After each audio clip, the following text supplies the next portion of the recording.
Hi all welcome back to Spandana Dharma YouTube channel. ಈ ವಿಡಿಯೋದಲ್ಲಿ ನಾನು ನಮ್ಮ ಕೊಲೀಗ್ ಬ್ರದರ್ದು ಒಂದು ಬೀಗೂಟ ಇತ್ತು, ಮದುವೆಗೂ ಕೂಡ ಇನ್ವೈಟ್ ಮಾಡಿದರು. ನಾನು ಹೋಗೋಕ್ಕಾಗಿರಲಿಲ್ಲ, ಅದಕ್ಕೆ ನಾನು ಇವತ್ತು ಬೀಗೂಟಕ್ಕೆ ಹೋಗ್ತಿದ್ದೀನಿ. ಬೀಗೂಟ ಇರೋದು ಚೀಣ್ಯ ಹತ್ರ ಸೋಮನಾಳಮ್ಮನ ದೇವಸ್ಥಾನದಲ್ಲಿ. ನನ್ನ ತಮ್ಮಂದು ಬೀಗೂಟ ಆಯ್ತಲ್ಲ, ಅದೇ ಪ್ಲೇಸಲ್ಲಿ. ಸೊ ನಮ್ಮೂರಿಂದ ಒಂದು 10 ಗಂಟೆಗೆ ಬಸ್ ಇತ್ತು. ಆ ಬಸ್ಸಿಗೆ ಹೋದರೆ ನಾನು ಡೈರೆಕ್ಟ್ ಚೀಣ್ಯಾಗೆ ಹೋಗ್ಬಿಟ್ಟು ಅಲ್ಲಿಂದ ಆಟೋದಲ್ಲಿ ಹೋಗ್ಬೋದು ಅಂದ್ಬಿಟ್ಟು ನಾನು ಹೋಗ್ತಿದ್ದೀನಿ ಇವಾಗ. ನಮ್ಮ ಊರಿಂದ ಚೀಣ್ಯಾಗೆ ಹೋಗೋದಕ್ಕೆ ಯಾವ ಬಸ್ ಕೂಡ ಇಲ್ಲ, ಪಕ್ಕದ ಊರಿಗೆ ಬರಬೇಕು. ಸೊ 10 ಗಂಟೆಗೆ ಬಸ್ ಇದ್ದಿದ್ದು. ನಾನು ಒಂದು 20 ನಿಮಿಷ ಮುಂಚೆನೇ ಬಂದಿದ್ದೆ, ಯಾಕಂದರೆ ಬಸ್ ಮಿಸ್ ಆದರೆ ಕಷ್ಟ ಹೋಗೋದಂದ್ಬಿಟ್ಟು.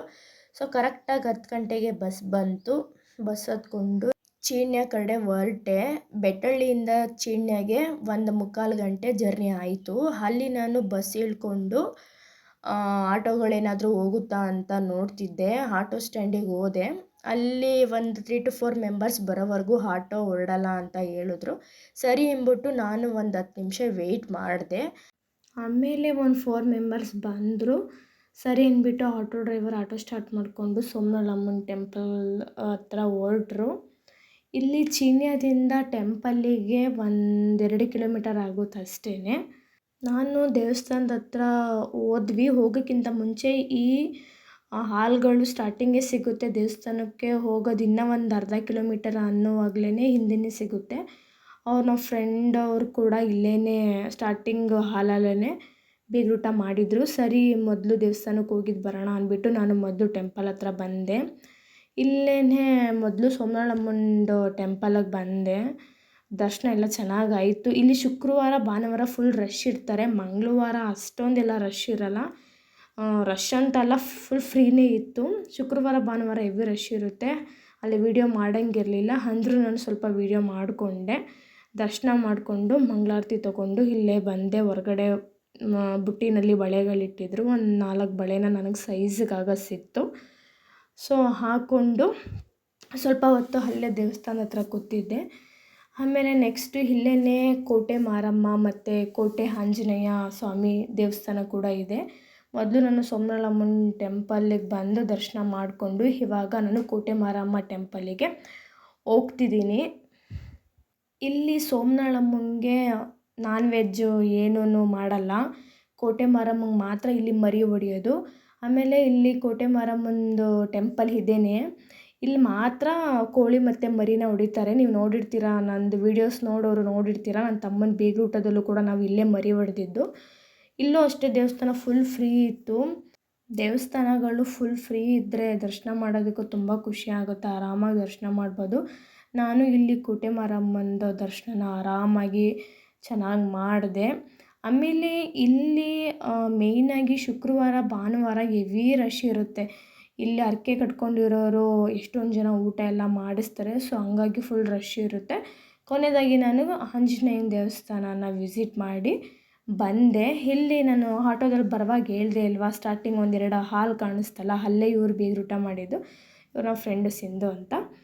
ಸೊ ಇವ್ರದ್ದು ಚಿಕ್ಕಪ್ಪನ ಮಗಂದೇನೆ ಬೀಗೂಟ ಇದ್ದಿದ್ದು. ಮದುವೆಗೂ ಕೂಡ ಇನ್ವೈಟ್ ಮಾಡಿದರು. ಮೇಲ್ಕೋಟೆನಲ್ಲಿ ಮದುವೆ ಆಗಿದ್ದು. ಸೊ ಹೋಗೋಕ್ಕಾಗಿರಲಿಲ್ಲ, ಅದಕ್ಕೆ ಬೀಗೂಟಕ್ಕೆ ಬಂದೆ. ಸಿಂಧುನ ಮಾತಾಡಿಸ್ಕೊಂಡು ಅವ್ರ ಸಿಸ್ಟರ್ ಜೊತೆ ಎಲ್ಲ ಮಾತಾಡಿಕೊಂಡು ಹೊರಗಡೆ ಕೂತಿದ್ವಿ. ಇವರೇ ಹುಡುಗ ಮತ್ತು ಹುಡುಗಿ. ಇವ್ರನ್ನೂ ಕೂಡ ಚೆನ್ನಾಗಿ ಮಾತಾಡಿಸ್ಕೊಂಡು ವಿಶ್ ಮಾಡಿ ಊಟಕ್ಕೆ ಬಂದ್ವಿ. ಇಲ್ಲಿ ಸ್ವಲ್ಪ ಊಟ ಲೇಟೇ ಆಯಿತು. 1:30, 1:15 ಈ ಥರ ಊಟಕ್ಕೆ ಕೊಟ್ಟರು. ನಾವು ಮೊದಲನೇ ಪಂಕ್ತಿಗೆ ಹೋಗಿ ಊಟನ ಚೆನ್ನಾಗಿ ಮಾಡಿಕೊಂಡು ಬಂದ್ವಿ. ಊಟ ಅಂತೂ ಸೂಪರಾಗಿತ್ತು. ಗೌಡ್ರ ಮನೆ ಬೀಗೂಟ ಎಲ್ಲೋದ್ರೂ ತುಂಬ ಚೆನ್ನಾಗಿರುತ್ತೆ. ಆಮೇಲೆ ಊಟ ಮಾಡಿಕೊಂಡು ಹೊರಗಡೆ ಬಂದ್ವಿ. ಇಲ್ಲಿ ಒಂದು ಶಾಸ್ತ್ರ ಮಾಡ್ತಿದ್ರು. ಹುಡುಗಂಗೆ ಹುಡುಗಿ ವೇಷ ಹಾಕ್ಕೊಂಡು ಹುಡುಗಿ ಮನೆಯಿಂದ ಕರ್ಕೊಬಂದಿದ್ರು. ಇದು ಏನು ಶಾಸ್ತ್ರ ಅಂತ ನಂಗೆ ಗೊತ್ತಿಲ್ಲ. ಹುಡುಗನಿಗೆ ಒಂದು ಬುಟ್ಟಿನ ತಲೆ ಮೇಲೆ ಹೊಡೆಸ್ಬಿಟ್ಟು ಅವನಿಗೆ ಸೀರೆನ ತಲೆ ಮೇಲೆ ಹಾಕ್ಕೊಂಡು ಕರ್ಕೊಂಡು ಬಂದಿದ್ರು. ಇದೇನು ಶಾಸ್ತ್ರ ಅಂತ ನಂಗೆ ಗೊತ್ತಿಲ್ಲ. ಯಾರಿಗಾರು ಗೊತ್ತಿದ್ರೆ ಕಮೆಂಟ್ ಮಾಡಿ. ಆಮೇಲೆ ಇವಾಗ ನಾಗಮಂಗಲ ಮಂಡ್ಯ ಅಷ್ಟೊಂದು ದೂರ ಇಲ್ಲ, ಅಂದ್ರೂ 20 ಕಿಲೋಮೀಟರಿಗೇ ಶಾಸ್ತ್ರಗಳು ಇವಾಗ ಬೇರೆ ಬೇರೆ ಇರುತ್ತೆ. ಸೊ ನಮ್ಮ ಕಡೆ ಈ ಥರ ಏನು ಮಾಡಲ್ಲ ಶಾಸ್ತ್ರನ. ಇದು ಡಿಫ್ರೆಂಟಾಗಿತ್ತು. ನೋಡಿಕೊಂಡು ವೀಡಿಯೋ ಮಾಡಿಕೊಂಡು ಸಿಂಧು ಅವ್ರ ಅಮ್ಮಂಗೆ ಮತ್ತು ಅವರ ಆ ಚಿಕ್ಕಪ್ಪನ ಮಗ ಮತ್ತು ಅವ್ರ ವೈಫಿಗೆ ಬಾಯಿ ಹೇಳಿ, ಸಿಂಧುಗೂ ಬಾಯಿ ಹೇಳಿ ನಾನು ಸಿಂಧು ತಮ್ಮನ ಹತ್ರ ಚೀನ್ಯಾಗೆ ಬಿಡಿಸ್ಕೊಂಡೆ. ನನಗಿಲ್ಲಿ 2 ಗಂಟೆಗೆ ಬಸ್ ಇತ್ತು. ಒಂದು 5 ನಿಮಿಷ ಬೇಗ ಬಂದಿದ್ದರೆ ನನಗೆ ನಮ್ಮೂರು ಡೈರೆಕ್ಟ್ ಬಸ್ಸೇ ಸಿಗ್ತಿತ್ತು. ಬಟ್ ನಾನು ಸ್ಟ್ಯಾಂಡಿಗೆ ಬಂದೆ ಅಷ್ಟೊತ್ತಿಗೆ ಒಂದು ಸ್ವಲ್ಪ ಮೂವ್ ಆಗಿಬಿಟ್ಟಿತ್ತು. ಓಡೋಗಿ ಹತ್ತೋದಕ್ಕೂ ಆಗಲ್ಲ ಅಂದ್ಬಿಟ್ಟು ನಾನು ಸುಮ್ಮನೆ ಆದೆ. ಆಮೇಲೆ ನಾನು ಒಂದು ಚೀನ್ಯಾದಲ್ಲಿ ಒಂದು 10 ನಿಮಿಷ ಕಾದೆ. ಜಕ್ನಹಳ್ಳಿ ಬಸ್ ಬಂತು. ಹತ್ಕೊಂಡು ಜಕ್ನಹಳ್ಳಿ ಬಸ್ ಸ್ಟಾಪಿಗೆ ಬಂದು ವೆಯ್ಟ್ ಮಾಡ್ತಿದ್ದೆ, ಮಂಡ್ಯ ಬಸ್ ಯಾವ್ದಾದ್ರು ಸಿಗುತ್ತಾ ಅಂತ. ಸೊ ಆಲ್ರೆಡಿ ಬಂದು ನಿಂತಿತ್ತು, ಬಟ್ ಡ್ರೈವರ್ ಇನ್ನೂ ಹೊರಡೋದೊಂದು ಅರ್ಧ ಗಂಟೆ ಆಗುತ್ತೆ ಅಂತ ಹೇಳಿದ್ರು. ಅದಕ್ಕೆ ಬಸ್ಸಲ್ಲಿ ಫುಲ್ ಶೆಕೆ ಅಂದ್ಬಿಟ್ಟು ಅಲ್ಲೇ ಸ್ಟ್ಯಾಂಡಲ್ಲೇ ಕೂತ್ಕೊಂಡು ವೆಯ್ಟ್ ಮಾಡಿದೆ. ಆಮೇಲೆ ಡ್ರೈವರ್ ಬಸ್ಗೆ ಹತ್ತಿದ ಮೇಲೆ ನಾನು ಬಂದು ಕೂತ್ಕೊಂಡೆ. ಆರಾಮಾಗಿ ಬಸ್ ಖಾಲಿ ಇತ್ತು, ಫುಲ್ ಫ್ರೀನೇ ಇತ್ತು. ಹತ್ಕೊಂಡು ಶಿವಳ್ಳಿಗೆ ಟಿಕೆಟ್ ತೊಗೊಂಡು ಶಿವಳ್ಳಿಗೆ ಬಂದೆ. ಇಲ್ಲಿ ಬಂದ ತಕ್ಷಣ ನನಗೆ ಯಾವ ಬಸ್ಸು ಮಿಸ್ ಆಗಿತ್ತು ಅದೇ ಬಸ್ಸು ಚೀನ್ಯದಿಂದ ಮಂಡ್ಯಗೆ ಹೋಗಿ ಮಂಡ್ಯದಿಂದ ಮತ್ತೆ ಚೀನ್ಯಾಗೆ ಹೋಗ್ತಿತ್ತು. ಅದೇ ಬಸ್ಸು ನನಗೆ ಶಿವಳ್ಳಿಲಿ ಸಿಕ್ತು. ನಾನು ಆ ಬಸ್ ಹತ್ಕೊಂಡು ಮತ್ತೆ ಬೆಟ್ಟಳ್ಳಿಗೆ ಬಂದು ಇಳ್ಕೊಂಡೆ. ಆಮೇಲೆ ನಾನು ನಮ್ಮೂರಿಗೆ ಬೆಟ್ಟಳ್ಳಿಯಿಂದ 2.5 ಕಿಲೋಮೀಟರ್ ಆಗುತ್ತೆ, ನಡ್ಕೊಂಡು ಹೋಗೋದಕ್ಕೆ ದೂರನೇ ಆಗುತ್ತೆ. ಸೊ ಹಂಗಾಗಿ ಅಲ್ಲೇ ಒಂದು 5 ನಿಮಿಷ ವೆಯ್ಟ್ ಮಾಡಿದೆ. ಒಬ್ಬ ಅಂಕಲ್ ಬಂದರು. ಸೊ ಅವ್ರ ಜೊತೆ ನಾನು ನಮ್ಮೂರಿಗೆ ಬಂದೆ. ಇಲ್ಲಿಗೆ ವಿಡಿಯೋ ಕಂಪ್ಲೀಟ್ ಆಯಿತು.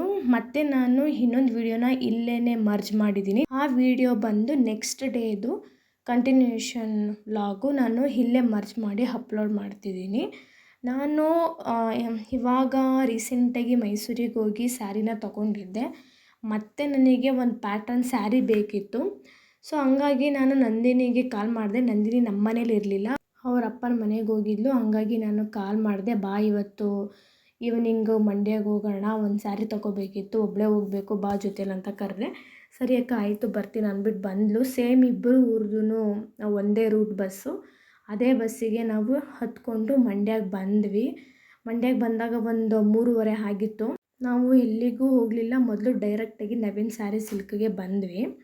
ನನಗೆ ಒಂದು ಪ್ಯಾಟರ್ನ್ ಇಷ್ಟ ಆಗಿತ್ತು. ಸೊ ಆ ಪ್ಯಾಟ್ರನ್ನ ನಾನು ಮೊಬೈಲಲ್ಲಿ ಅವ್ರಿಗೆ ತೋರಿಸ್ದೆ. ಅವರು ಅದೇ ಥರ ಇಲ್ಲ ಬಟ್ ಸಿಮಿಲರ್ ಇದೆ ಅಂದ್ಬಿಟ್ಟು ತೆಗೆದ್ರು. ನನಗೆ ಹತ್ತತ್ರ ಅದೇ ಥರ ಪ್ಯಾಟ್ರನ್ ಸ್ಯಾರಿ ಸಿಕ್ತು. ಬಟ್ ನನಗೆ ನಾನು ಅಂದ್ಕೊಂಡಿದ್ದ ಕಲರ್ ಸಿಗಲಿಲ್ಲ. 1 ಅವರು 3:30ಇಂದ 4:30ವರೆಗೂ ಸ್ಯಾರೀಸ್ ತೆಗೆಸಿ ನೋಡಿ ಎಲ್ಲ ಆಯಿತು. ನನಗೆ ಯಾವ ಸ್ಯಾರಿನೂ ಇಷ್ಟ ಆಗಲಿಲ್ಲ. ನನಗೆ ಮೊದಲು ನಾನು ಮೈಸೂರಲ್ಲಿ ತೊಗೊಂಡಿದ್ದ ಸ್ಯಾರಿ 1000 ರೂಪೀಸ್ ಕೊಟ್ಟು ತೊಗೊಂಡಿದ್ದು. ಬಟ್ ತುಂಬ ಚೆನ್ನಾಗಿತ್ತು. ಅದೆಲ್ಲ ಇಲ್ಲಿ ನನಗೆ ತುಂಬ ಕಾಸ್ಟ್ಲಿ ಅಂತಲೂ ಅನ್ನಿಸ್ತು. ಬಟ್ ನಾನು ಅದೇ ಥರ ಪ್ಯಾಟ್ರನ್ ಏನು ತೊಗೊಳಕ್ಕೆ ಬಂದಿರಲಿಲ್ಲ, ಬೇರೆ ಥರ ಪ್ಯಾಟ್ರನ್ ತೊಗೊಳಕ್ಕೆ ಬಂದಿದ್ದೆ. ಇಷ್ಟ ಆಗಲಿಲ್ಲ. ಅದೇ ಥರ ಸ್ವಲ್ಪ ಸಿಮಿಲರ್ ಈ ಪ್ಯಾಟ್ರನ್ ತೋರಿಸಿದ್ರು. ನಾನು ಇಟ್ಕೊಂಡು ನೋಡಿದೆ, ನನಗೆ ಈ ಕಲರೆಲ್ಲ ನನಗೆ ಯಾಕೋ ಇಷ್ಟ ಆಗಲಿಲ್ಲ.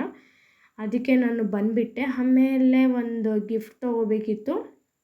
ಗಿಫ್ಟ್ ತೊಗೊಂಡು ಪ್ಯಾಕ್ ಮಾಡಿಸ್ಕೊಂಡು ಸರಿ ಬಿಡು ಸ್ಯಾರಿ ಯಾವುದು ಇಷ್ಟ ಆಗಲಿಲ್ಲ ಮತ್ತು ಬೇರೆ ಶಾಪಿಗೆ ಹೋಗೋದು ಬೇಡ ಅಂದ್ಬಿಟ್ಟು ಡೈರೆಕ್ಟಾಗಿ ನಾನು ಟೈಲರ್ ಹತ್ರ ಬಂದೆ. ಇದು ಬಂದು ಹೊಸಳ್ಳಿ ಸರ್ಕಲಲ್ಲಿರೋದು. ಇವ್ರ ಹತ್ರನೇ ನಾನು ಮದುವೆ ಸ್ಯಾರಿ ಬ್ಲೌಸ್ ಕೂಡ ಸ್ಟಿಚ್ ಮಾಡಿಸಿದ್ದು. ಈ ಸ್ಯಾರಿನ ನಾನು ನನ್ನ ತಮ್ಮನ ಮದುವೆ ಟೈಮಲ್ಲಿ ಸುದರ್ಶನಲ್ಲಿ ತೊಗೊಂಡಿದ್ದು. ಫ್ಯಾನ್ಸಿ ಸ್ಯಾರಿನ ಸ್ಟಿಚ್ ಮಾಡಿಸಿರ್ಲಿಲ್ಲ. ಇವಾಗ ಒಂದು ಫಂಕ್ಷನ್ಗೆ ನನಗೆ ಈ ಸ್ಯಾರಿ ಬೇಕಿತ್ತು. ಅದಕ್ಕೆ ನಾನು ಇವಾಗ ಸ್ಟಿಚ್ ಮಾಡಿಸ್ಕೊಳ್ಳೋಕ್ಕೆ ಬಂದು ಟೈಲರ್ ಹತ್ರ ಕೊಟ್ಬಿಟ್ಟು ಡಿಸೈನ್ ಅಂದರೆ ಯಾವ ಥರ ಬ್ಲೌಸ್ ಬೇಕಂತೆಲ್ಲ ಹೇಳ್ಬಿಟ್ಟು ಬಂದೆ. ಆಮೇಲೆ ನಂದಿನಿ ಎಗ್ ರೈಸ್ ತಿನ್ನಬೇಕಂತ ಹೇಳಿದ್ಲು.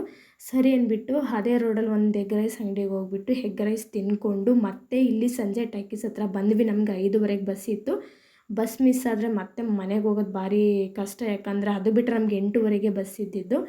ಸೊ ಇನ್ನೂ ಒಂದು 10 ನಿಮಿಷ ಇತ್ತು ಅಂದ್ಬಿಟ್ಟು ಇಲ್ಲಿ ನಾವು ಸೋಡಾ ಕುಡಿಯೋಣ ಅಂದ್ಬಿಟ್ಟು ಬಂದ್ವಿ. ಇಲ್ಲೇ ಸಂಜೆ ಟಾಕೀಸ್ ಹತ್ರ ಬಸ್ ಸ್ಟ್ಯಾಂಡ್ ಆಪೋಸಿಟೇ ಇರೋದಿದು. ಇಲ್ಲಿ ಬಂದು ನಾನು ಮತ್ತು ನಂದಿನಿ ಒಂದು ಕೂಲಾಗಿ ಸೋಡಾನ ಕುಟ್ಕೊಂಡು ಬಸ್ ಸ್ಟಾಪ್ ಹತ್ರ ಬಂದ್ವಿ. ಆಮೇಲೆ ಇಲ್ಲಿ ಈ ಸೋಡಾದು ರಿವ್ಯೂ ಹೇಳ್ಬೇಕಂದ್ರೆ ಮಸ್ತ್ ಮಾಡ್ತಾರೆ, ತುಂಬ ಚೆನ್ನಾಗಿರುತ್ತೆ. ನಾನು ಇದೇ ಮೊದಲನೇ ಸಲ ಕುಡಿದಿದ್ದು. ಬಟ್ ತುಂಬ ಜನ ಹೇಳ್ತಿರ್ತಾರೆ ಅಲ್ಲಿ ಚೆನ್ನಾಗಿ ಮಾಡ್ತಾರಂತ. ಸೊ ಹಂಗಾಗಿ ಹೋಗಿದ್ದೆ, ತುಂಬ ಚೆನ್ನಾಗಿತ್ತು. ಕುಡ್ಕೊಂಡು ನಮ್ಮೂರು ಬಸ್ ಕೂಡ ನಮಗೆ ಸಿಕ್ತು. ಬಸ್ ಹತ್ಕೊಂಡು ನಮ್ಮೂರಿಗೆ ಬಂದ್ವಿ. ನೋಡಿ ನಮ್ಮೂರು ಹೋಗೋ ದಾರಿನಲ್ಲಿ ಫುಲ್ಲು ಗ್ರೀನರಿ ಇದೆ. ಈ ಟೈಮಲ್ಲಂತೂ ಈ ಗದ್ದೆಗಳನ್ನ ನೋಡೋದಕ್ಕೆ ತುಂಬ ಖುಷಿಯಾಗುತ್ತೆ. ಇದು ಬಂದು ಸೌದೆನಹಳ್ಳಿ ಅಂತ ಊರು. ಮಧ್ಯದಲ್ಲಿ ರೋಡು, ಆ ಕಡೆ ಬಂದು ದೊಡ್ಡದು ಕಾಲುವೆ ಇದೆ, ಈ ಕಡೆ ಬಂದು ಗದ್ದೆ ಬಯಲಿದೆ. ತುಂಬ ಚೆನ್ನಾಗಿದೆ. ಆಮೇಲೆ ನಾವು ಈ ಥರ ನೀರಿರೋ ಪ್ಲೇಸು ಮತ್ತು ಗ್ರೀನರಿ ಇರೋ ಪ್ಲೇಸಲ್ಲಿ ಹೋದರೆ ಫುಲ್ಲು ಗಾಳಿ ಎಲ್ಲ ಫ್ರೆಶ್ಶಾಗಿ ಸಿಗುತ್ತೆ, ತುಂಬ ಚೆನ್ನಾಗಿ ಫೀಲ್ ಆಗ್ತಿರುತ್ತೆ. ನಾವು ಇದನ್ನೆಲ್ಲ ಎಂಜಾಯ್ ಮಾಡಿಕೊಂಡು ನಮ್ಮೂರಿಗೆ ಬಂದ್ವಿ. ನಮ್ಮೂರ ಹತ್ರ ಬರುವಾಗಲೂ ಅಷ್ಟೇ ಒಂದು ಕೆರೆ ಇದೆ, ಸೇಮ್ ಇಲ್ಲೂ ಅಷ್ಟೇ ಫುಲ್ ಗ್ರೀನರಿ ಇದೆ, ತುಂಬ ಚೆನ್ನಾಗಿದೆ. ಇದನ್ನೆಲ್ಲ ನೋಡಿಕೊಂಡು ನಾವು 6 ಮುದ್ಗಂದೂರಿಗೆ ಬಂದ್ವಿ. ಅಲ್ಲಿಂದ ಒಂದು ಬೈಕ್ ಕೂತ್ಕೊಂಡು ಮನೆಗೆ ಬಂದ್ವಿ. ಇಲ್ಲಿಗೆ ಈ ವಿಡಿಯೋ ಕಂಪ್ಲೀಟ್ ಆಯಿತು. Thank you for watching. Keep watching.